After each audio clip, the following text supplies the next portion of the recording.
There was a bit of a revamp in these resilient rankings. Tell us why. Yeah. Why now?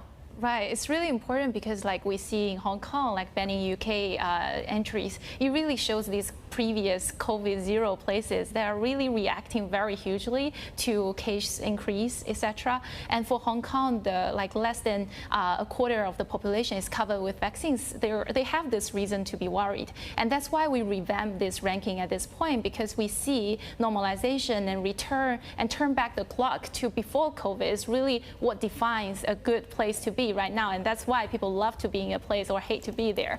So we added these two new metrics like travel routes available for vaccinated people, as well as flight capacity compared to 2019, and that's our new ranking, topping the U.S. to #1. Yeah, and you mentioned about Asia falling behind. We're getting just more fresh headlines here out of Australia as well. Brisbane and some areas of Queensland to enter a 3-day lockdown. This is on the back of what we heard of 4 suburbs or 4 areas of Sydney that are under a lockdown, also extending it to Perth this morning as well. So you continue to hear these virus headlines in this part of the region. What are some of the big changes that you're seeing after you added these metrics? You mentioned the U.S. being on top and the Asia side pretty much heading to the bottom of the ranks now.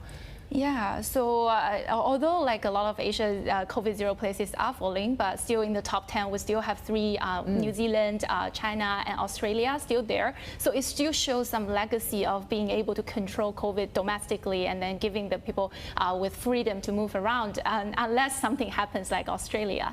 So it really shows for the vaccinated tourist part, if we look at the new metric, European countries are opening very fast to the globe and really welcoming people to come in without quarantine, and we see Switzerland, Spain, France doing well in that and being also on the top. So this is really a cross point for the ranking, because now if you look at the top places, it's a mixture of vaccine leaders, opening places, and the COVID-0 guardians. And if you look at the bottom, it's like India, the Philippines, and Argentina, the places with difficulty in ramping up vaccines. So how the world is going to bridge this vaccine have and have nots is also going to be an issue we continue to watch. What should we be focusing on in July now?